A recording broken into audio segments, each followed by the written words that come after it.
de orada toxum tökülür, orada həmən bitki bitir. Dəniz, qulaq as.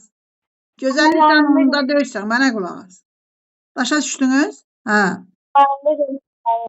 Bax, at pıtırğanını görürsünüz orada, baxın şəkilə, tikandır. Kitab. Annenizi aç ekranı. Bəli. Baxdınız mı kitabda? Bax, üstü rozlu rəng, görsən pıtırğandır. Bax, o gedir inəyin, ondan sonra atın quyruğuna yapışır. Onunla gedir başqa yerlərə düşür. Orada düşəndə də toxumu orada düşür, bitir. Başa düşdünüz uşaqlar? Bax, belə. Sonra zəncir otunu görürsünüz, üstü belə tükülü otdur. Bax, fikir verirsiniz. Onun üstəkinə baxın şəkilə. Bax, onu külək üfürür. Külək üfürən kimi gedir başqa yerlərə tökülür, orada bitir. Sonra, bax, bu görürsən, qanatçıq var. Ağcaqayının çiçəyi, fikir verirsən, onun qanatları var. Külək əsən kimi onun qanatları belə-belə uçur, ona aparır, hər gedir, düşürsə orada da bitir. Fikir verdiniz mi uşaqlar? Hamısı da göstərir.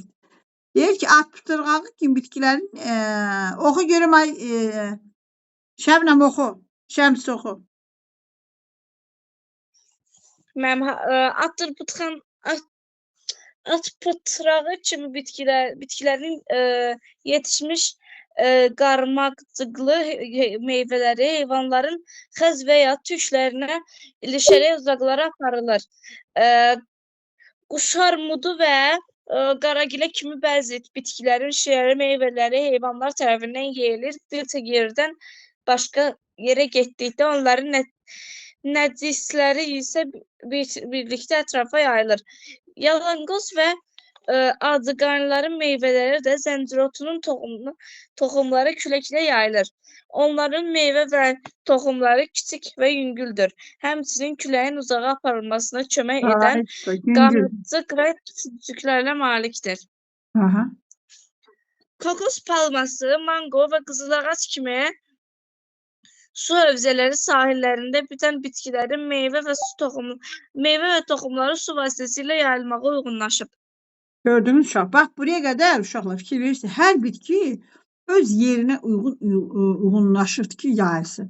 Bax, bəziləri at pıtırğanı, yəni atdan gedir. Atın quyruğuna yapışır, inəyin quyruğuna yapışır, gedir başqa yerlərdə toxumu düşür, orada bitir.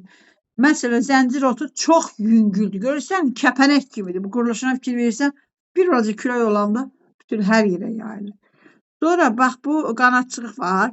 Aşağıda da ağcaqayına. Görürsən, hamısının çiçəklərinin toxumlarının içində qanatçıq kimi belə şeylər var. Onlar da biraz külək əsən kimi lap uzaqlara aparır, gedir orada, bitir. Bax, orada mangodur, kokosdur, qızıl ağaçdır. Bunlar da suyun üstündə, suyun ətrafında yanında bitdiyi üçün onlar da o su vasitəsilə başqa yerlərə yayılırlar. Aşağıdakını oxuyur. Bəzi meyvələri də heyvanlar yeyir, yəndən sonra onun toxumu həzm olunmur axı onun bədəndə. Onunla nəcisdən çölə çıxandan sonra gedir orada bitir.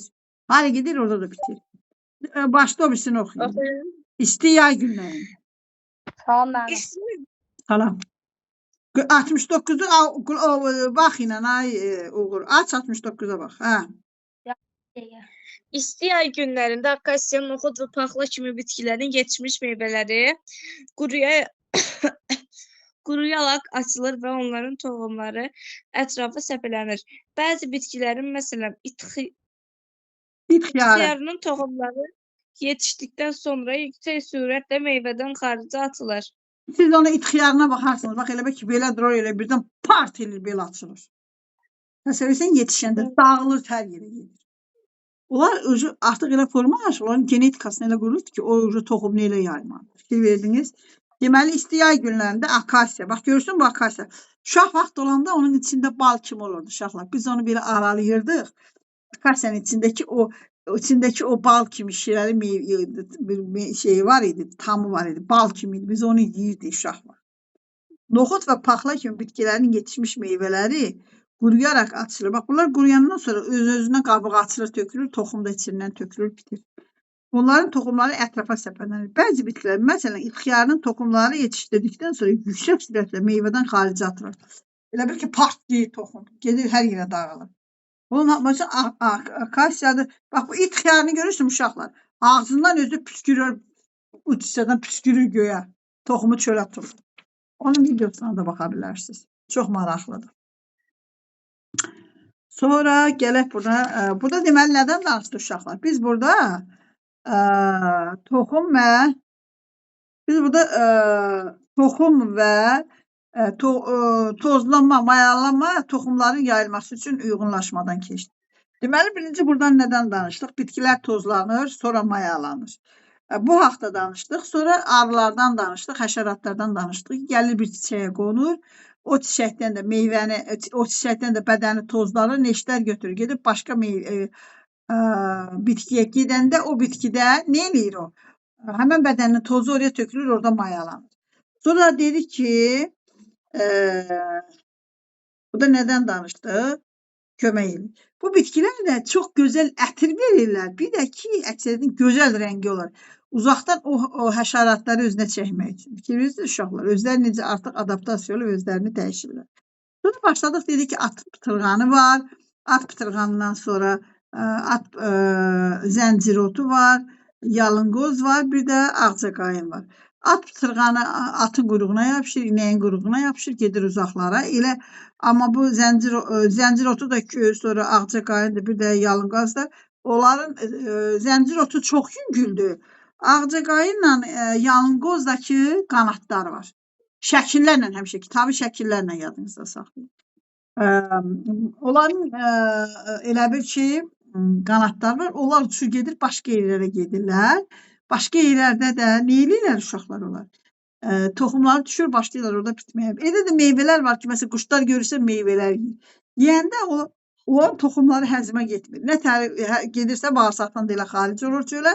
Hələ də getdi orada olursa, orada da düşürsə orada da bitir. Sonra da bir də mango bitkisidir, kokosdur, bir də qızılağac bitkisidir. Su hövzələrinin sahillərində bitən bitkilərin meyvə və toxumları su vasitəsilə başqa yerlərə gedirlər. Sonra da bax bu akasiyanı göstərdi, lobyanı, noxudu göstərdi ki, onlar quruyur, üstünün qurumuş yeri çıxır gedir, toxumları içindən təzədən tökülür, yerə başlayır bitməyə. Bir də var, itxiyar deyirlər. İtxiyarı özü yetişəndə partlayır, belə dağılır, toxumları uzağa gedir. Biz burada keçdik tozlanma meyvə və toxumların yayılması üçün uyğunlaşmadan keçdik. Bundan qabaqda bitkilərin necə uyğunlaşması haqqında keçdik. Bitkilər də əsas elə yetişirlər ki, onların yarpaqları günəş görsün. Həmişə isti, günəş, hava, su, bunun üçün 4 dənə faktor lazım. Ağaçlar tik durur, möhkəm oduncağı var, ona görə butaqlar da həmişə belə durur, yarpaqlar da ağlı günəşə doğru düşür. Bəzi sarmaşıq bitkiləri də nə eləyirlər? Ağac kəsir, bir yer gəlir, sarmaşırlar. Bu sarmaşanlara göstərdik bunlardan hansıları? Çöl sarmaşığını göstərdik. Ondan sonra getdik, dırmaşanı göstərdik. Tənəyi göstərdik ki, o dırmaşandır. Daş sarmaşığı da var, çöl sarmaşığı da var. Onlar hamısı dolanır göyə qalxırlar. Sonra bir də sürünəni göndərdik. Sürünəni də göstərdik kimləri? Çiyələmlə balqabağını ki, yerdə sürünürlər. Özlərinə orada yer düzəldirlər. Suda bitən bitkilərdə həmişə çalışırlar bədən hissəsi sudan çölə çıxsın və o suyun üzündə suyları zaten var, işıqdır, istilikdir, sonra havanı da çöldən alsınlar. Bu bitkilər haqqında belə danışdıq. Su sümbül çiçəyin də həmişə elə bir ki, saplağı içi hava dolu olur ki, suya batmasın, suyun üzündə qalsın, o işığı, havanı, istiliyi oradan ala bilsin. Sonra da tozlanma haqqında danışdıq. Meyvələr necə tozlanır, onun haqqında sizə danışdıq. Yəni ki, həşəratlar bir çiçəkdən başqa çiçəyə gedir. Onlar da həşəratı cəlb eləmək üçün gözəl görünüşləri olur, gözəl iyləri olur. Sonra da bunları bir bitkilərin haqqında danışdıq. Zəncirotu nətərdir, yalınqoz nətərdir, ağcaqayın nətərdir, at pıtırğanı nətərdir. Bir də su hövzəsində yaşayan bitkilər haqqında danışdıq ki, bunlar suyun vasitəsilə toxumlarını yayırlar. Sonra da lobya kimidir. Başqa digər bitkiləri dedik ki, onların üstünün qabığı quruyur, sonra içindən toxumlar yerə tökülür. Bir də itxiyarını dedik ki, partlayıcı içində. Bu qədər uşaqlar, bu dərslərimizi keçdik. Sonra biz şeyi keçmişdik sizdən. Bu çox hasant dərslərdir. Çox isti mühitdə yaşamaq üçün uyğunlaşma. Bir də canlı uyğunlaşma. Bunları da keçmişik. Bunların elə 3 dənə əsas bu dərs. Canlıların ekstremal temperaturlara necə uyğunlaşırlar? Bunu biz keçmişik. Deməli, burada nəyə keçdik uşaqlar? Soyuqda yaşayan heyvanların qalın piyi olur. Yadınızdadırmı? Uşaqlar Bəli. qaynamayın, sakitcə durun, mənə baxın. Ekranınız tərpənməsin.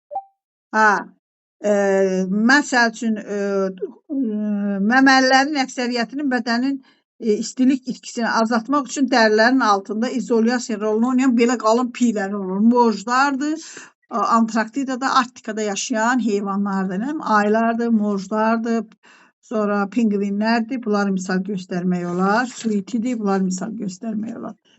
Sonra bəzi heyvanlar isə bədənlərini sıx tük və lələklərlə örtürlər. O tüklər, lələklər onun soyuğu onun bədəninə, suyu, soyuğu onun bədəninə keçməyə qoymur. Sonra bəzi heyvanlar qış yuxusuna gedirlər. Çünki enerji tükənməsi olmasın, ürək döyüntüsünə qədər azaldırlar, qida tapa bilmirlər. Bunlar gedirlər, qış yuxusuna gedirlər. Sonra miqrasiyadan danışdıq. Bax, siz gör saat neçədən durur. Bax, uşaqlar, saat 6-dan dururam. Saat neçə kimi də oyaq qalıram. Amma başqa yolum yoxdur. Nə eləyim? Durmalıyam. Bəzi heyvanlar da miqrasiya yoluna gedirlər. Görürlər ki, hava soyuqdur. Avropa ölkələrindən, bizim kimi iqlim olan ölkələrdən gedirlər isti ölkələrə. Yayda gəlirlər bizə, qışda gedirlər onlara. Yəni, özlərini bu şəraitlə həyatda qalmalarına imkan yaradırlar. Sonra soyuq iqlim şəraitində şaxtaya davamlı bitkilərdən danışdıq. Sıx bitməsi ilə onlar, bir də yarpaqlarında su saxlayırlar ki, onlar bu soyuğa davamlılığına gözləsinlər. Bunlar bizim bu keçdiyimiz soyuğa davamlılığa görə idi. Bu dərsin özü, hansı ki o canlılar və bitkilər və heyvanlar özlərini soyuqdan necə qoruyurlar. Başa düşdünüz? Piy qatırla, tüklə, sonra lələklərlə, sonra qış yuxusuna getməklə, miqrasiya ilə, bir də iynə yarpaqlı bitkilər bir-birinə yaxın bitib yarpaqlarında su saxlamaqla uyğunlaşırlar ki, özlərini qorusunlar, soyuq temperaturdan qorusunlar. Bir də çox isti hava mühiti var, biz bunları keçdik. Uşaqlar, şəkillərə baxın. Baxın şəkillərə. Səhifə 73. Baxdınızmı? Bax, 73-də nədən danışdıq? Səhra əksər quraqlıq ərazilərdə gündüz havanın temperaturu çox yüksək, su az olur. Belə müddət canlılar su çatışmazlığı və şiddətli istiyə tab gətirmək üçün müəyyən uyğunlaşmalar edirlər. Nə aidilər bunlar? İlanlar və kərtənkəllər əksəriyyəti kölgədə gizlənməyə başladılar. Yalnız gecələr hava soyuduqdan sonra çöl tülküsünün bədən çölə çıxırlar. Sonra çöl tülküsü haqqında danışdı. Onun qulaqları eşitmək üçün görürsən necə böyük qulaqları var. Və bu da ondan əlavədə bədənini tənzimləyir. Onun çöldəki istiyə. Yaşadığı mühitin rənginə də uyğun bədən rəngidir. Sonra da səhra tüsbağası var. Bu səhra tüsbağası nə eləyir? Suyu yediyi qidadan alır. Çünki onun başqa yiyəcək su ehtiyatı yoxdur. Həmçinin nadir hallarda yağan yağışlardan bacardığı qədər su ehtiyatı toplamaq üçün dayaz çuxurlar eləyirlər ki, onun içində su yığılsın, oradan su içsin. Sonra dəvələr 50-100 litrə qədər su içirlər uzaq məsafələrə getmək üçün o məsafələrdə hansı ki susuzluğun qarşısını alsınlar. Onlar su itkisini azaltmaq üçün çox nadir hallarda tərləyir və sidiyi orqanizmdən kənarlaşdırırlar. Yəni qoymurlar özlərini. Həm gec-gec siyirlər, həm də ki gec-gec tərləyirlər ki, bədəndəki su ehtiyatını itirməsin. Həm də onların burnunda müəyyən bir tükcüklər var. Burada o vaxtda yazmayın ki, kondisioner tipidir. Elə bil ki, o nəfəs alanda o buğun burnundan işə çıxmasını qoymur. Bədəndə buğ su azalmasın. Sonra gəldi, danışdı nədən?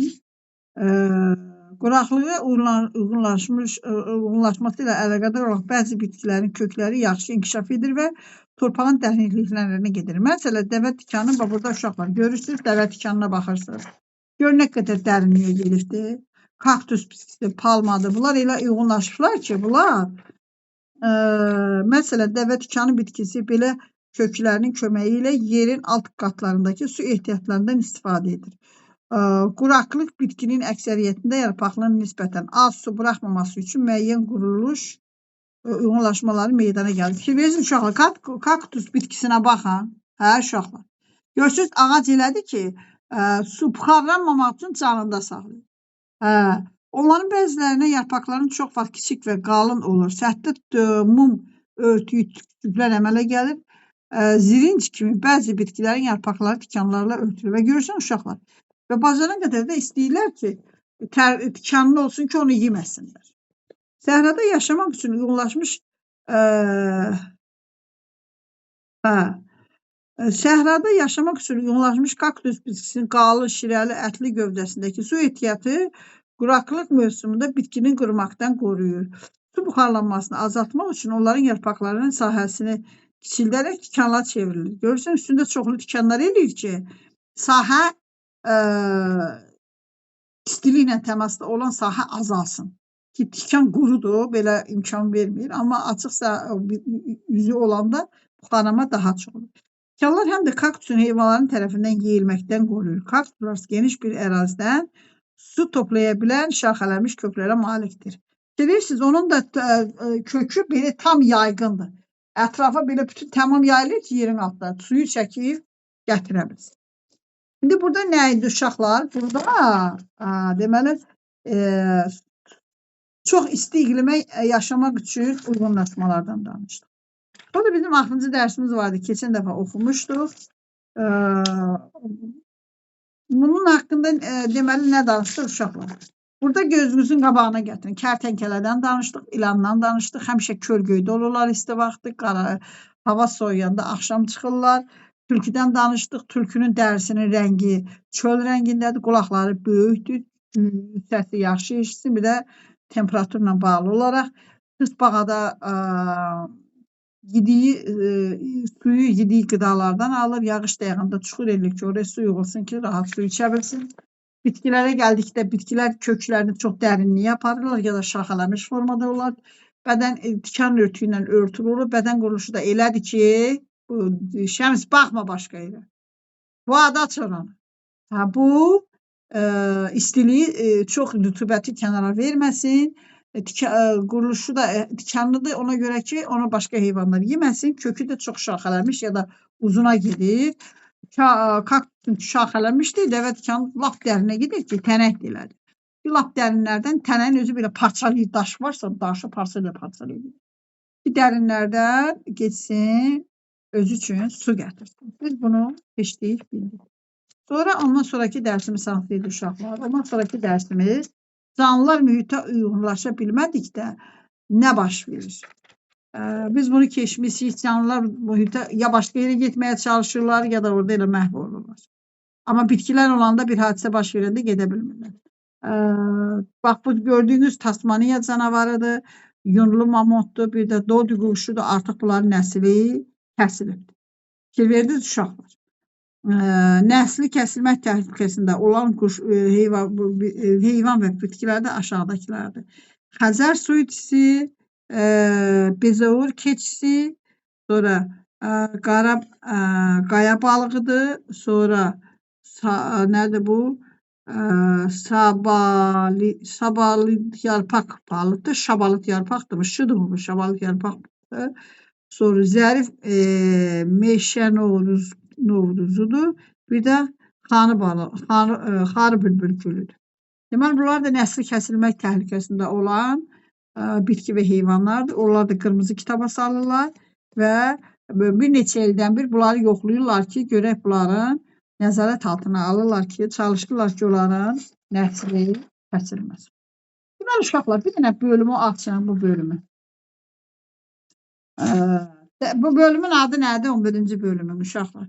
Səhifə 51. Canlıların mühitə uyğunlaşması. Ay, bax, canlıların necə mühitə uyğunlaşması. Uşaqlar, deməli, canlıların mühitə uyğunlaşması nədir? Canlıların birinci axşam dünən oxuduq. Canlıların mühitə uyğunlaşmasından keçdik. Onların deməli, habitatını yaşayış məskəninə, abiyyatı olsun, abiyotiki olsun, biyotik olsun. Bu şərtlər ödənilməlidir. Ondan sonra gəldik, dedik, əsas uyğunlaşma 4 dənədir. Əsas uyğunlaşma 4 dənə saydıq. Onlardan biri nədir? Hava, su, qida əldə eləməlidirlər. Hava, qida, su əldə eləməlidirlər. İkinci, yırtıcılardan qorunmalıdırlar. Üçüncü, çoxalmalıdırlar. Dördüncü də ki, dəyişikliklərə uyğunlaşmalı, mübarizə aparıb orada qalmağı bacarmalıdırlar. Onları bacarmasalar, onlar məhv olub gedirlər. O birinci uyğunlaşmanın özü nədir? Ondan danışdıq. İkinci, heyvanlar mühitə necə uyğunlaşırlar? Biz orada onun bədən quruluşlarını nəzərə aldıq ki, bunların bədən quruluşları yaşadığı mühitə uyğunlaşır. Bax, orada kengurunun ayaqları haqqında danışdıq, leopardın ayaqları haqqında danışdıq, ilanın haqqında danışdıq. Sonra balıqlar suda necə olmalıdır ki, oradan onlar yaşaya bilsinlər. Ördəklərin ayaqlarının altındakı aralardakı pərdədən danışdıq. Sonra tısbağaların üzgəçlərindən danışdıq. Sonra qartaldan danışdıq ki, qartalın sümüyü yüngül olur, qanatları çox uzun olur, əzəkləri möhkəm olur. Sonra kəpənəkdən, yarasadan danışdıq ki, onların özünün çəkisi yüngül olur. Orada yaşamaq üçün. Ona görə də bax, bəzi uyğunlaşmalar bu heyvanlarda gedir. Hansı şəraitə uyğunlaşırsa. Sonra suda tənəffüs etmək üçün 4 cür tənəffüs dedik. Biri havada tənəffüsdür, ikincisi bədən tənəffüsüdür, üçüncüsü də ki, qəlsəmələrlə olan tənəffüsüdür. Bir də dördüncüsü də ki, bəzi məmələrdən danışdıq ki, suda yaşayanlar nə eləyirlər? Burun dəlikləri olar, çıxırlar, nəfəs alırlar, ağız yerini doldururlar, suyun altına girəndə əvvəl dəliklərini içəridən əzəllər sıxır ki, ona su dolmasın.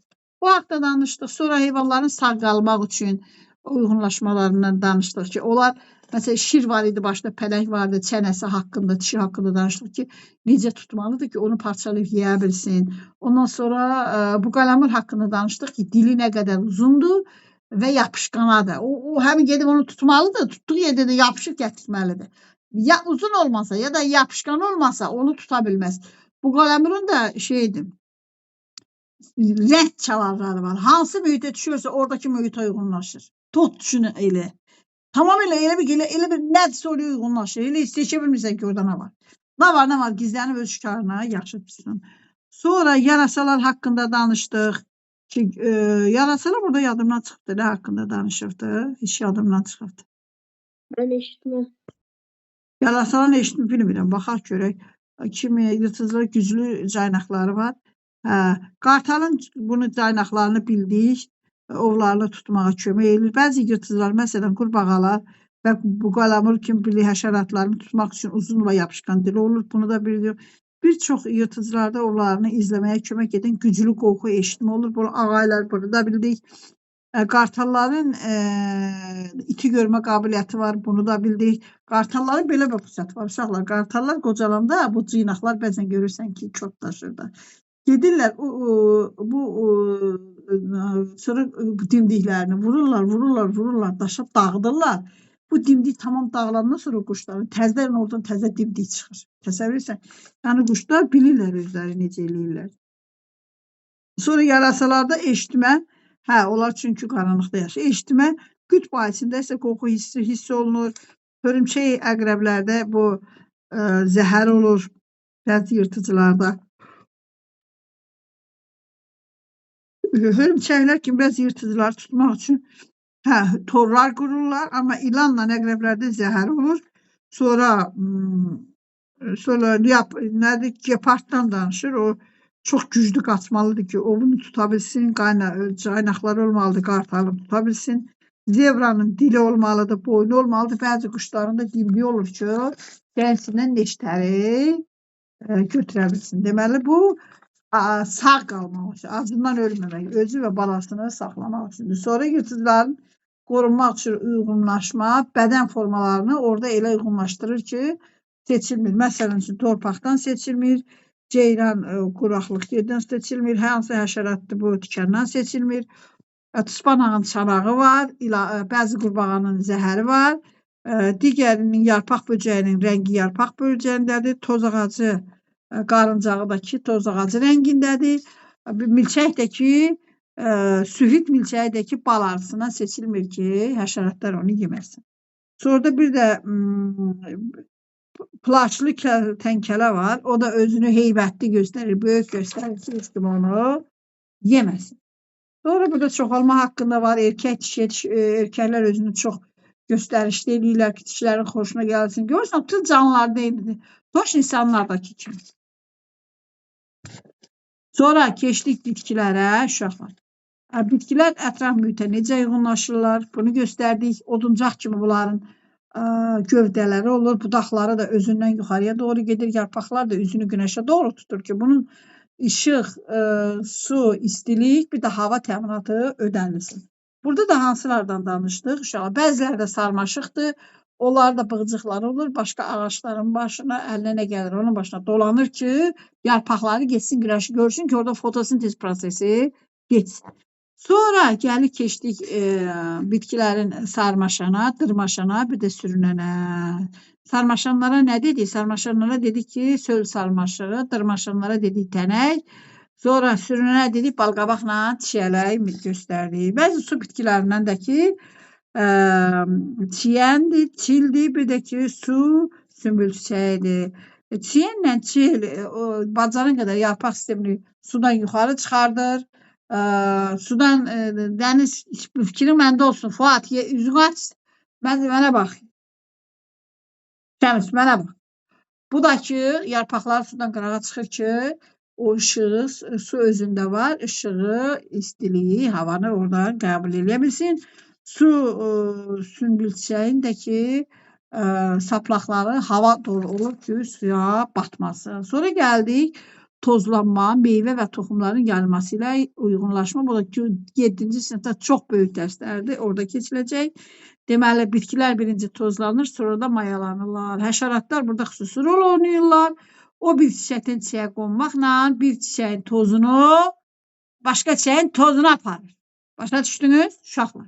Oradan da o da özünü həmən o bayaqki canlılardakı erkəklər kimi. Bu çiçəklər də nazlı qəmzəli, gözəl ətirli olur, qəşəng rəngləri olur ki, arılar özünə cəlb eləsin ki, arılar onun tozlanmasında iştirak eləsinlər. Bir çiçəkdən başqa çiçək aparsınlar. Sonra da ki, at pıtırğanı haqqında danışdıq. Meyvələr bəzi heyvanların yeyib öz nəcislərində toxumlarını başqa yerə qaparması haqqında danışdıq. Ağcaqayınla yalıncağın çiçəklərinin üstündə qanat kimi qəşəng yelpəcəklər olur. Onlar da onun uçmasına kömək edir. Bir gəz külək olan kimi uçurlar. Yeyib başqa yerdə bitsinlər. Sonra zəncir otu da yüngül olur. Çox yüngül. Gördüyünüz yerə verir, uşaq vaxtı oynayırdı. Bütün hər tərəfi ağ başına götürürdü. Bir də yaz vaxtı olanda ağcaqanadın o qədər pambıq kimi belə uçuşurdular ki, daha çox adam deyir ki, allergiyadan öldüm. Bunların işi belədir. Nə eləsin? Bu bitki toxumunu uzaqlara göndərməli. Sonra mangodan danışdıq, kokosdan danışdıq, bir də qızıl ağacdan danışdıq ki, bunlar su hövzəsində bitdiyi üçün toxumlarına suların vasitəsilə başqa yerlərə gedib yayılmasına şərait yaradır. Sonra lobyadan danışdıq ki, lobyanın paxlarının üstü quruyur, quruyandan sonra içinin toxumları yerə düşür, təzdən bitir. Sonra it xiyarından danışdıq ki, yetişəndə partlayır. Partlayır toxumları başqa yerə gedir. Sonra canlıların temperaturdan asılılığı, piqat haqqında, tük haqqında danışdıq, lələk haqqında danışdıq, sonra miqrasiya haqqında danışdıq, sonra qış yuxusu haqqında danışdıq, bir də iynə yarpaqlı meşələr, bir-birinə yaxın bitirlər, yarpaqları da iri yarpaqlıdır, içində su çox olur. Bir də çöl isti mühitdə yaşamağa uyğunlaşma danışdıq. Nədən danışdıq? Kərtənkələdən danışdıq, kölgəyə gedən, ilandan danışdıq, kölgəyə gedən, tülküdən danışdıq, kölgəyə getməyən, qulaqları yekə, rəngi də çöl rəngində, qulaqları da yaxşı eşidir, istiyi də tənzimləyir. Tısbağa da suyu yediyi qıdadan alır, özü də ki, yağış yağan kimi çıxır, açır ki, oraya suyu vursun. Sonra bitkilərdən danışdıq, bitkilər nə eləyir? Oturun, ay bala, yatmayın, ayaqda durun. İndi mən də gedib qravatda uzanayım, sizə dərs keçeyim mi? Ay dənizə otur. Aç ekranı. Allah bilir, saat 11-də durursunuz. Mən yetim, saat 6-dan durmuşam. Mən niyə yatmıram yaxşı? Gedim, mən də qravatdan dərs deyəcəm. Saat 9-da durmuşam. Mən xəstəxanaya girmişəm. Mən də saat 6-da durmuşam. Xəbərin var mı? 6 durmuşam, sizdən sonra da gedib kuxnada ödəyişdə işləyirəm. Arvadlar deyir gecə süpürməyin bərəkəti gedir, amma mən saat 12-də süpürürəm. Nə alim dərsdəyəm bütün gün. Sizə də vicdan əzabı çəkirəm ki, sabah monitorinqdir. Heç olmasa sizə oturun dərs keçim. 50 dənə işim var, turlamışam o tərəfə. Öyədəkiləri yemək də pişirmirəm, pomidor xiyarla saxlayıram. Amma sizin analarınız sizə hər şey pişirir, qavanınıza qoyur ki, oxuyasınız, siz də oxumursunuz. Vay da axşam da şey yiyişik. Qatıq doğraması. Siz də harada yaxşı yemək var, onu yeyirsiniz. Mən də qatıq doğraması yiyirəm, orada da pomidor xiyarla, nə alayım, meyvə pişirmək lazım. Səhər işləmişəm, qaçmışam dərsə, rəsm dərsinə. Orada da reklamçılar gəlib reklam işləri çəkmişik, yaparmışıq, qaça-qaça. Yürü-yürü gəlmişəm evə. Bazarlıq olunub, daşı xaladinka doldur, pomidor xiyarla salat elə. Yoldan da bir dənə dönər almışam. Bu haberlərdən başqa yerin döyənlərini yemirəm. Onlar hamısı apasındır. Bunlar biraz gene haram deyirlər. Onu da iki yerə, üç yerə vermişəm, bir qısok yemişəm. Çox da yeməmişəm. Üstündə pomidor xiyar salat, axşamda qatıq doğraması. Qutardı günüm belə gedir. Bugün də dərsim var, polmu. İstəyirəm sizin dərsinizi yetirəm ki, sabah sual gedəndə belə pis vəziyyətdə qalmayasınız. Sonra da bitkilərdən danışdıq. Bitkilər istəyən nətəri davamlı olur, kökləri eləsi var, yayılır. Kaktusunki, dəvə quşunki də dərinliyə gedir. Yarpaqları da elə şəkildə olur ki, su buxarlanmasın. Üstündə kaktusunda üstü tikanlı olur ki, onu heyvanlar yeməsin. Bu mühitə də uyğunlaşmanı keçdik. Mühitə uyğunlaşanlar, təbiətə zərər vuranlar nədir uşaqlar? Meşə yanğınlarıdır. İnsanlar meşə yanğında kütləvi qırırlar. Bir də ki, çay daşqınları olur. Ona görə bəzən görürsən təbiət əməlli başlı qırılır. Gördünüz mü? Türkiyədə yaxınlarda nətər yanğınlar oluyor. Amerikada yanğınlar olur. Fransada yanğınlar olur. Meşə yanğınları. Yay olanda yanğınlar çox olur. Sonra Tasmaniya canavarının kökü kəsildi. Yunlu mamontun kökü kəsildi. Dodi quşunun kökü kəsildi. Bitkilər də qaça bilmir. Meşələrdə yanğın olanda hara qaçsın?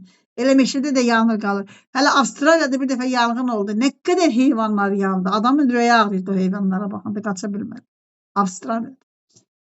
Ondan sonra məsələn dedi ki, elələri də var ki, nəsli kəsilmə təhlükəsi var. Xəzər su itisidir. Benzaur keçisidir. Qaya balığıdır. Sonra şabalıt nədir?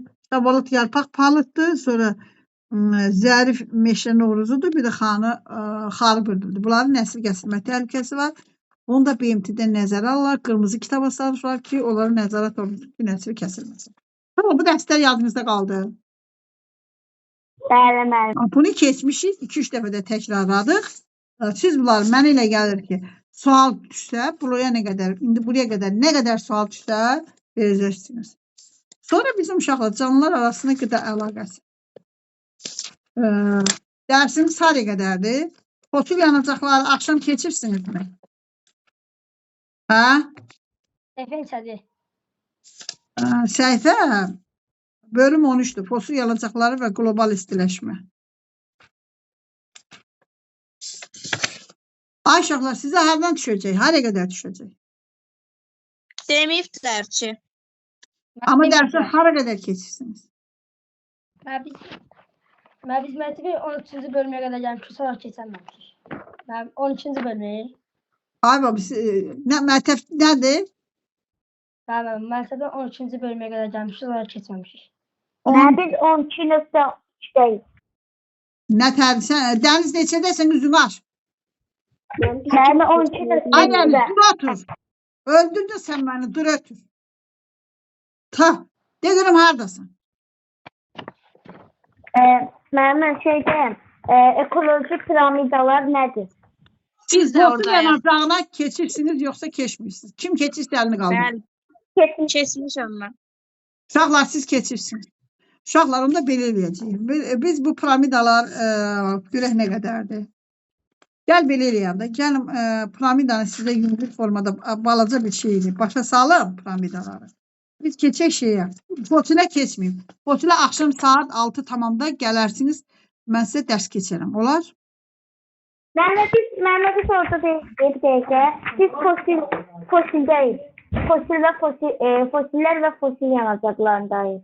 Ay valla, Məndən sonra- yer planetinə qədər keçirsiniz, yoxsa yox? 14'e qədər keçirsiniz, axırıncı dərsiniz nədir? Səhifə 84-də.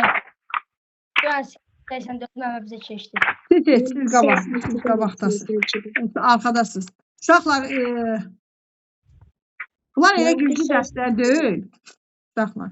Gəl belə eləyək. Bu dərsi keçmişəm. Gəlin mən sizə bu dəqiqə başa salım yüngül formada. Bunları təzə keçmişik. Canlılar bir-birindən necə asılıdır? Onu keçək. Bu dərsləri sizə yüngül formada izah verim. Bu 2 dənə dərs. Qalanını axşam saat 6 tamamda gələrsiniz, dərs keçəcəm. Yaxşı? Bir də etdi pişikli sizi axtarmayayım. 6 olanda siz mənə zəng edin. Günümə saatıma bax. Mən sizi axtarıram, siz mənə axtarmaqda. Buyurun saat 6'da. Bir saat 6'da və sabah imtihana gelirsiniz. Ehtiyac var mı? Fosuldan düşəcək mi? Uşaqlar, fosil yanağından düşəcək mi? Ben bilmiyorum. Nə deyirsən, aç ağzını. Şəmsat, Mənim heç nə deməyiblər. gəl biz keçərik, problem deyil. Gəlin başlayın bizə. Bugün canlıların bir-birindən necə asılıdır? Uşaqlar, canlılar bir-birindən necə asılıdır'a baxın. Orada bir şəkil var. 82'ye baxın uşaqlar. Ya bu yuxarıdakı şəkilə baxın. Günəş şəklini gördünüz. 82'də. Baxın ona, 82'də günəş şəklinə baxın.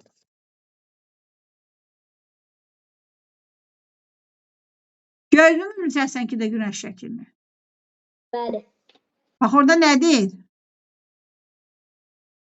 Ben güneş ota Deyim mən. Aha. O şəkili oxuyun. Ot nə eləyir? Kesin. Müəllimə, günəş ota istilik verir. Müəllimə, dovşan ota yeyir. Vaşaq dovşan yeyir. Canavar da vaşağı yeyir. Bəli. Yeyir. Günəşdən enerji alır, otda fotosintez prosesi gedir yarpaqlarda. Başa düşdünüz? Qeyri-üzvü maddələrdən üzvü maddələr alınır orada. Və şəkər alınır orada, karbohidrat alınır. Bax, həmən o otu dovşan yeyir. Qidalanır onlar hamısı bir-birindən. Bax, buna fikir verirsiniz uşaqlar. Görürsünüz nə yazılır? Aşağıdakı düz 82 yazılan yerə bax. Günəşdən enerji aldı, karbon qazını aldı. Oksigen buraxdı. Bir de su aldı, bir de glikoza verdi. Gördünüz? Torpaqdan su alır, günəşdən də enerji alır, havadan da karbon qazını. 3 dənəsini aldı. Bundan da nə elədi? Oksigen qazı verdi. Bir də ki, glikoza dedi. Bu da dedik qida zənciri. Qida zənciri nədir uşaqlar? Canlılar bir-birindən qidalanmaqdır. Bir bax, burada görürsünüz, zəncirdir. Ot dovşandan qidalandı. Dovşan otdan qidalandı. Ay Dəniz, Ayşəm, sən niyə baxırsan kənara? Kim dərsdə olsun da bir yarım saat oturasın orada. Dovşan otdan qidalandı, vaşaq dovşandan qidalandı, canavar da vaşaqdan. Elə bir ki, zəncirdir, bir-birinə ötürürlər. Burada da deyir ki, qida zənciri canlılar arasında qida əlaqələrinin haqqında məlumat verir. Qida zəncirinin əksəriyyəti fotosintezindən bitkilərdən başlayır. Deməli, nədən başladı uşaqlar? Ən birinci nə yetişdi? Yarpaq. Fotosintez. Başa düşdünüz? Günəşdən enerji aldı, havadan karbon qazı aldı, torpaqdan da su aldı. Burada bir reaksiya getdi. Buna dedilər fotosintez. Qeyri-üzvü maddələrdən üzvü maddələr alındı. Bunu da başladı dovşan kimiləridir, nə bilim, tırtılıdır, cücüsüdür, odur, budur yeməyə, quşudur. Bunlar başladılar yeməyə. Deyək, qida zəncirləri canlıların arasında qida əlaqələri haqqında məlumat verir. Qida zəncirinin əksəriyyəti fotosintez ilə başlayır. Deməli, günəş ekosistemlər üçün əsas enerji mənbəyi. Deməli, birinci günəş lazım. Adınızda qaldı uşaqlar. Günəş olmasa həyat olmaz. Birinci günəş lazım. Ekosistemdə müəyyən ərazidə yaşadığı mühitdə bir-biri ilə qarşılıqlı əlaqədə bütün canlılar daxildir. Ekosistemə. Müəyyən ərazidə yaşadığı mühitdə bir-biri ilə qarşılıqlı əlaqədə bütün canlılar hamısı. Məsələn, o ərazidə itdir, pişikdir, nə bilim, canavardır, tülküdür, quşdur, o yaşıllıqdır, otdur, günəşdir, ondan sonra canım sana desin, sudur, havadır, hamısı bunlara deyirlər ekosistem. Başa düşdünüz uşaqlar?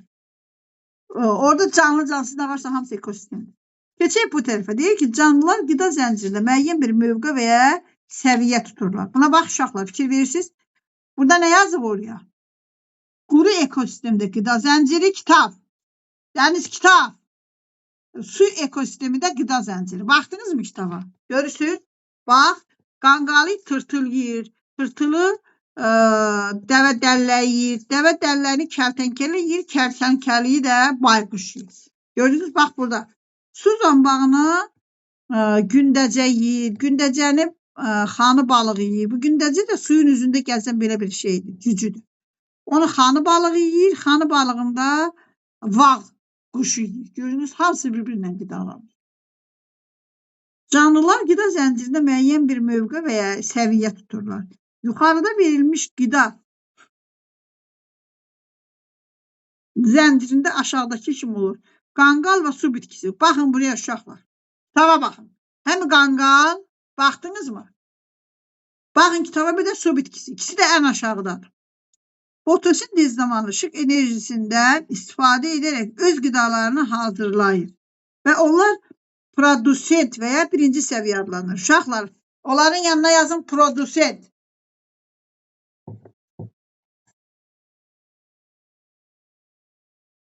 Qanqalın da yazın. Su bitkisinə yazın produsent. Başa düşdünüz? Onlar birinci səviyyə. Sonra tırtıl və gündəcə. Buna bax, burada tırtıl, bir də gündəcə. Bitkilərlə qidalanır. Onlar ikinci konsument. Ona yazırsan ki, buradakı sinədə. İkinci konsument. Gördünüz, bunlar ikinci konsument. Sonra kərtənkələ və vağ bitkisi. Bax, burada kərtənkələ. Gördün? Kərtənkələ. Bir də vağ. Bunlara deyirlər neçənci konsument? Yox, bu bir tırtılla birinci konsument uşaqlar. Kərtənkələ ilə ikinci konsumentdir. Kərtənkələ ilə vağ ikinci, dələ dəlləyi ilə xan balığı neçənci idi? İlkin konsumentdir.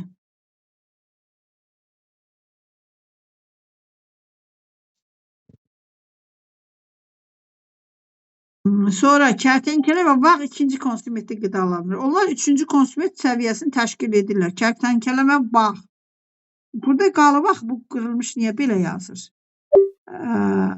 Birinci şeydir, qanqalla su bitkisidir. İkinci tırtılla güncədədir. Dördüncü tırtılla gündəcə birincidir. Xan balığından dəvə dəlləyi 3'dür. Kərtənkələ ilə vağ 2'dir. Kərtənkələ ilə vağ 3'dür. Bayquş da dördüncü konsument. Uşaqlar üst-üstə yazı görsən gedir. Bax. Produsent birincidir. Yəni ki, lap başdakı otlardır. Otlara deyirlər produsent. Produsentdən sonra deyirlər ki, konsument. Konsument birinci canlılardır. Birinci hazır qidanı yeyənlərdir. Otu yeyənlərdir. Başa düşdünüz? Çünki bu onlar özü heç nə hazırlamırlar. Hazırı yeyirlər bunlara. Birinci produsent bax bu qanqalla şeydir. Su bitkisi. Bunlar produsentdir. Tırtılla gündəcə birinci konsumentdir. Dəvə dəlləyi ilə xan balığı ikinci konsumentdir. Kərtənkələ ilə vağdakı üçüncü konsument. Üçüncü. Dördüncü konsument də bayquşdur. De görəm onlara Şəmsli. Müəllimə, qanqal və su bitkisi birinci konsumentdir. Konsument deyil. Produsentdir. Yazdım da dedim yazın oraya. İkinci nədir? Müəllimə, tırtıl və gündəcə ikinci konsumentdir. İlkin birinci konsumentdir. Bəli. Müəllimə, dəvə dəlləyi və ya xanı balığı müəllimə ikinci konsumentdir. Kərtənkələ və vağ ikinci konsumentdir. Üçüncü konsumentdir. Dedim üstə yazın da. Dördüncü də bayquşdur. Bəli. De görüm, onlar siz də deyin görüm. Onu yazın üstünə. Uşaqlar, bax mən belə yazdım. Bax fikir verin. Buna bax. Bax buraya yazdım. Bununla bunu birləşdirdim. Yazdım produsent. Bununla bunu birləşdirdim. Benim birinci konsument. Bununla bunu birləşdirdim. İkinci. Bununla bunu 3. Bu da 4. Başa düşdünüz mü? Hə. De görüm ay Günəş. Kızın adı nədir? Dəniz. Mənim qanqal və su bitkisi produsentdir. Tırtıl və gündəcə birinci konsumentdir. Bir də dəvədəliyi və xam balığı ikinci. Kərtənkələ və vax üçüncü.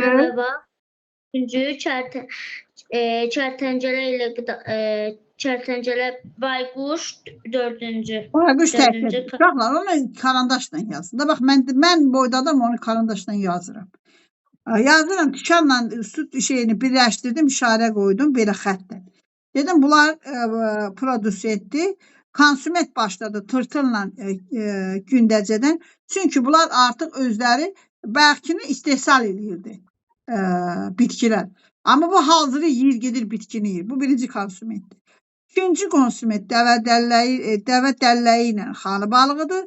Biri bunların suya aiddir, biri quruya aiddir.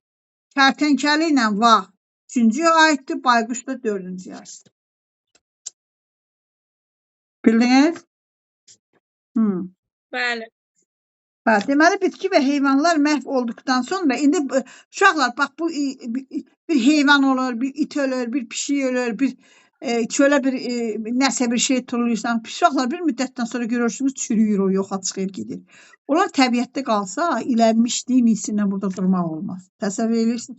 Bir də görürsən bir it ölür, bir pişik ölür, nə də bir pisilənir görürsən. Onu bakteriyalar, tücülər ona darmaşırlar, onu yeyirlər. Mikroorganizmlər. Sonra da ona çürüntü parazitləri yeyir. Burada görək nə deyir onun haqqında. Bitki və heyvanlar məhv olduqdan sonra onların qalıqlarına hansı təsirə məruz qaldığı haqda qida zəncirində göstərilmir. Bu qalıqlar köbələklər, altından xətt çəkin uşaqlar. Köbələklər bakteriyalar və bəzi mikroorganizmlər tərəfindən daha sadə maddələrə parçalanır. Altına xətt çəkdinizmi? Hə?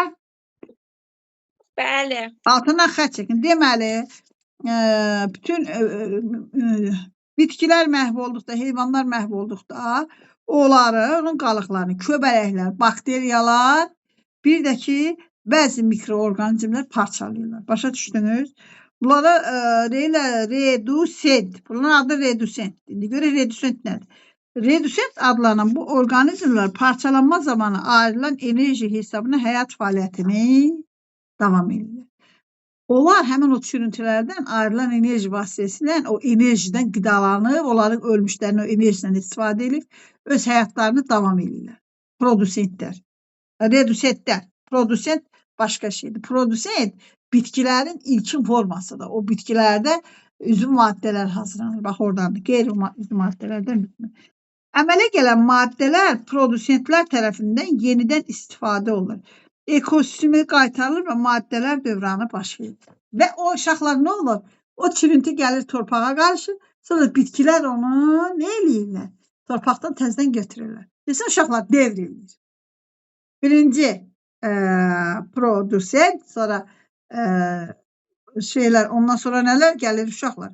Konsumentlər gəlir, birinci konsument, ikinci konsument, üçüncü, dördüncü, belə davam edir. Axırda da gəlir, onlar hamısı məhv olub. Bütün bunların hamısı birinci, ikinci konsument, ondan sonra produsent məhv olur, torpağa qarışandan sonra orada çürüyür. Orada çürüyəndən sonra redusentlər olur. Bəzi köbələklər, bəzi mikroorganizmlər, onlar, bakteriyalar onu parçalayırlar. Onun enerjisindən istifadə edirlər və o qalanı torpağa qarışır, yenidən bitkilər onu qəbul edirlər. Bax, bunun haqqında danışdıq. İndi qida şəbəkəsi haqqında danışdıq. Görə bu qida şəbəkəsi nədir uşaqlar? Deyir ki, ona görə də qida zəncirinin əksəriyyətində hər bir canlı yalnız bir konsument tərəfindən yeyilmir. Yəni, bu deməkdir ki, uşaqlar, quş cücü də yeyir, yarpaq da yeyir, nə bilim, hər şey yeyir. Yəni, quş, qurbağa da yeyir, tırtıl da yeyir, hər şey yeyir. Yəni, bir dənəsindən qidalanmır. Məsələn, dovşan ot yeyir. Bu deyil təhcil onunla qidalanmır, o çoxunla qidalanmır. Yəni, müxtəlif canlılar bir neçə qida mənbəyindən istifadə edir. Özləri də müxtəlif canlıların qidasını təşkil edir. Ona görə bitki və heyvanların əksəriyyəti müxtəlif qida zəncirlərinin bir hissəsidir. Deməli, bitki də, heyvan da hamısı bu qida zəncirinin bir hissəsidir. Məsələn, bitkiləri tırtıl, çəyirtkə, quş və başqa heyvanları yeyə bilər. Quşlar bitki, tırtıl, qurbağa və ya digər heyvanlarla qidalanırlar. Uşaqlar, burada nə oldu şəbəkə? Qarışıq. Bax, mən şəbəkədəyəm, hamınızdan danışıram. Görürsünüz, hamınızla bir-birimizdən əlaqəmiz var. Buna deyirlər qarışıq. Başa düşdünüz? Allah, dənizin başını dilindən qırtdıracağım yay gələndə. Saçınla oynamaz. Hə, quşlar, bitki, tırtıl, bunlar hamısı bir-birindən qarışıq. Açın üzünüzü. Açın. Dəniz aç üzünü. Hə, qida şəbəkəsi əmələ gətirir. Bu şəbəkədə hamı bir-birindən qidalanır. Uşaqlar, şəkilə baxın. Yuxarıdakı zəncirdir, fikir verdiniz, aşağıdakı da şəbəkədir. Qida şəbəkəsi ekosistemdə müxtəlif qida zəncirlərinin bir-biriyle qarşılıqlı əlaqədə olduğunu, üst-üstə düşdüyünü göstərən sxematik modeldir. Bax, gördünüz qida şəbəkəsi nədir? Uşaqlar, qida şəbəkəsi nədir? Bir neçə qida zəncirinin bir-biri ilə qarşılıqlı əlaqədə olduğunu, üstə düşdüyünü göstərən sxematik modeldir. Bax, bu sual sizə düşə bilər. 86-da. Qida şəbəkəsi ekosistemdə müxtəlif qida zəncirlərinin bir-biri ilə qarşılıqlı əlaqədə olduğunu göstərən sxematik modeldir. Yuxarıda şəkildə təsir olmuş qida zəncirlərini birləşdirərək aşağıdakı qida şəbəkəsini formalaşdırmaq olar. Yuxarıda şəkilə baxın, aşağıdakı şəkilə baxın, yuxarıdakı şəkili birləşdirdi, bir dənə şəbəkəni göstərdi. Oxu görəm onun dalını, Uğur oxu. Qida zəncirləri və qida şəbəkələri bizə yaşayış mühitində canlıların qida əlaqəsini öyrənməyə imkan verir. Qida zəncirindəki ox müvaqif olaraq yırtıcı canlının hansı şikar və ya ov ilə qidalandığını göstərir. Yırtıcılar digər heyvanları ovlayaraq onları qidalanır. Onlar dayan. Onun izahını ver görüm Ayşəm. Nə deyir o abzas? Müəllimə deyib ki, qida zəncirləri və qida şəbəkələri bizə yaşayış mühitində canlıların qida əlaqəsini öyrənməyə imkan verir. Yəni, müəllimə, qida zəncirləri və qida şəbəkələri canlıların bir-biri ilə qurduğu qida əlaqəsindən danışır. Onlara bizə imkan verir ki, görək kim kimlə qidalanır, kim kimi yeyir. Sonra, Dəniz, ondan sonraki cümlə izah ver.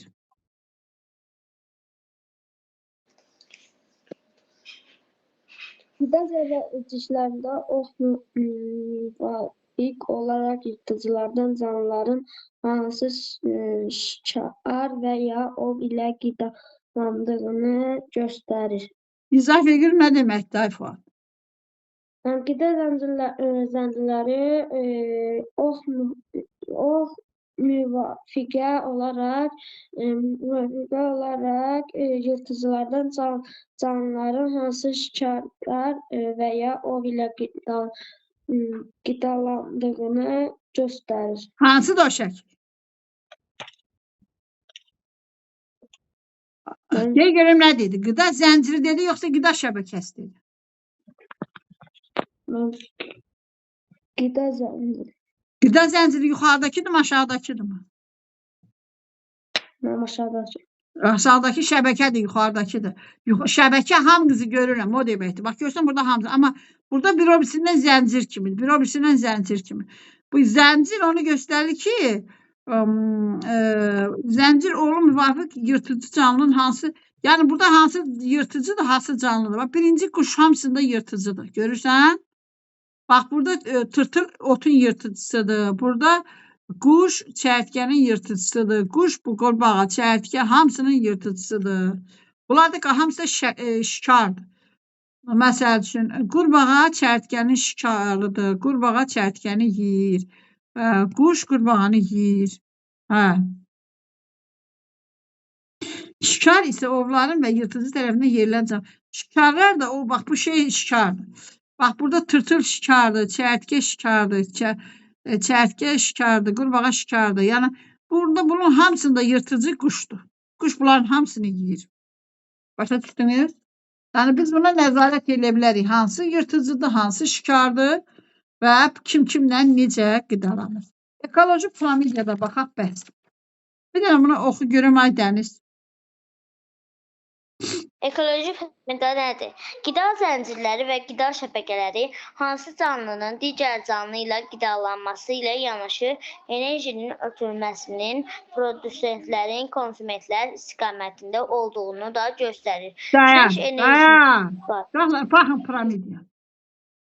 Bax, produsent hansıdır uşaqlar? Düz aşağıdakı otlardır. Fikir verdiniz. Bir də bax, bu dənizdə də göstəribdir. Bax, bunu quruda da göstərir. Bax, burada da yazılır.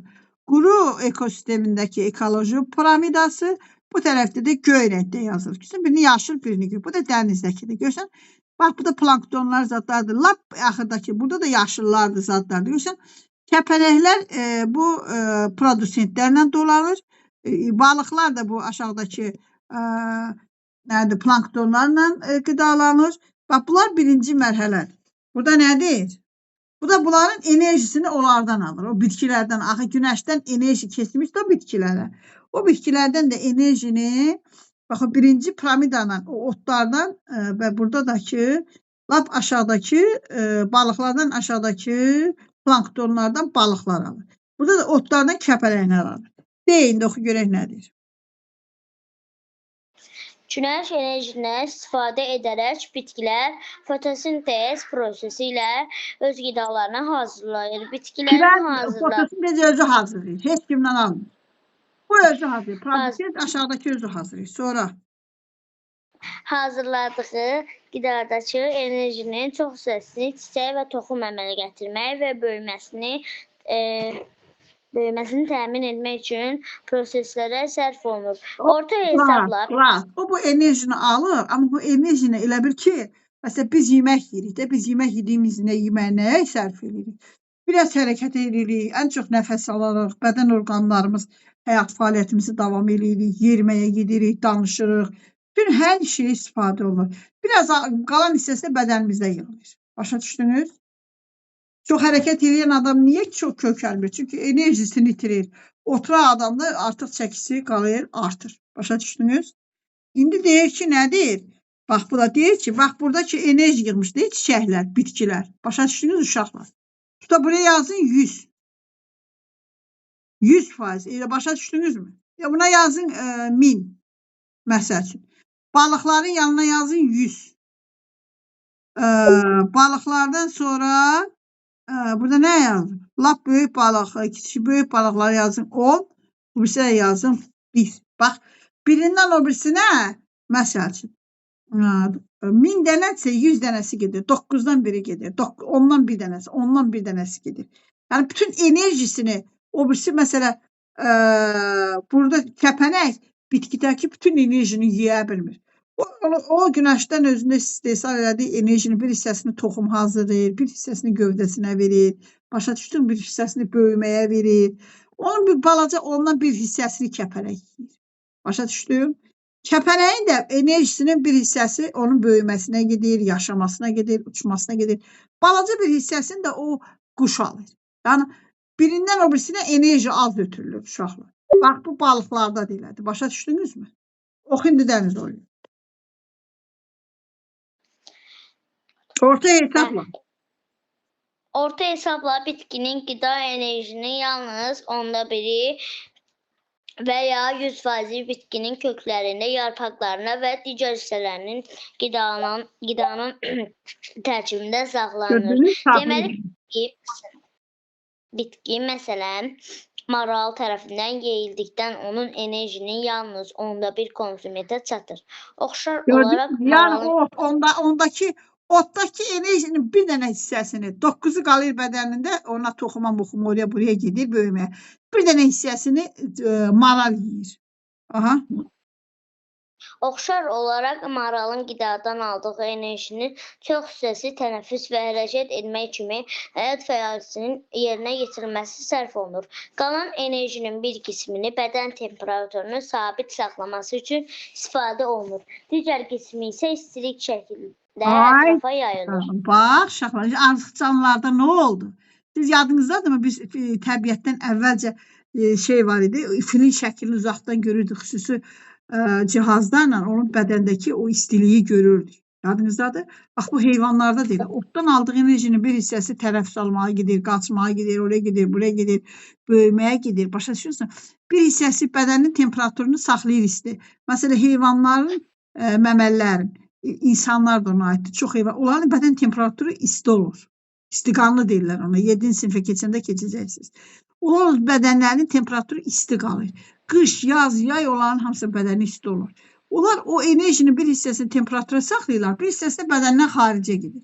Çünki biz axı şey elədik, dedik ki, tarazdaşma var. Görürsən, qışda niyə üşüyürük? Çünki bədənimizin istiliyi gedir o soyuğa gedir. Amma otaqda isti olduğu üçün tarazdaşma olur. Orada o qədər üşümürük. Başa düşdünüz? Ona görə də bu bitkilərdəki konsumentlərdə, o piramidadakı kim kimi yeyir də kim altdakindən nə enerji alırsa, onun bax belə özünün harcama xüsusiyyətləri belə olur. Başa düşdünüz uşaqlar? Böyüməsinə verir, tənəffüs almasına verir, orqanlarının fəaliyyətinə verir, yatmasına verir, durmasına verir, gəzməsinə verir. Ondan sonra bədənin bir hissəsi temperaturu isti saxlayır, bir hissəsi də özündən qərara gedir. Başa düşdünüz uşaqlar? Sonra keçin bu tərəfə. Beləliklə, qidalanma vaxtı enerji bir canlıda onunla qidalanan digər canlıya keçdiyi zaman hər səviyyədə enerji itkisi baş verir. Ay, sağ ol. Yəni ki, özündəki enerjinin hamısını ona vermir ki. O bütün enerjini marala vermir ki. Sadəcə ondan bir dənəsi gəlir ona. Hamısı gəlmir. Sonra Qida zəncirinin müxtəlif səviyyələrdəki ayrı-ayrı canlıların bir-biri ilə necə əlaqəli olduğunu göstərən təsviri ekoloji piramida adlanır. İndi bildiniz o piramida nədir uşaqlar? Bax, piramida budur. Bax, bu dərsi yaxşı oxuyan uşaqlar 7-ci sinifdə əlini qulağının dibinə qurub yatacaqlar. Çünki həmən dərs 7-ci sinifdə də var. 6-cı sinif yaxşı oxuyan uşaqlar. Bax, miyəmin 7-ci siniflərin təzəlik öyrəndə hamısını zulmla öyrəndilər. Çünki heç bir 6-cı sinifdə keçməmişdilər. Oxumamışdılar. Hə. Ekoloji piramidaya əsasən qida zəncirində və qida şəbəkəsində bir canlıdan digər ötürülən enerjinin miqdarını sonrakı səviyyələrdə keçdikcə azaldığını görmək olur. Ona görə də bax belə çəkirlər. Bax piramidanı gördünüz uşaqlar. Bax piramidanı belə çəkirlər. Çünki gəldikcə biri o birisinin enerjisindən az istifadə edir. Otun enerjisi çoxdur, kəpənəyin, dovşanın enerjisi ondan azdır, tülkününki ondan azdır. Məsəl üçün başa düşdünüzmü? Gəldikcə azalır. Buna deyirlər qida piramidası. Başa düşdünüz uşaqlar? Bu qədər. Axşam saat neçədir indi? 15. Axşam saat 18-də hazır olarsınız. Dərsin qalanını izah verərəm. 1 saat dincələrsiniz sonra. Yaxşı? Hamınız 6 tamamda telefonda olun. Sağ olun. Tamam. Sağ olun. Sağ olun.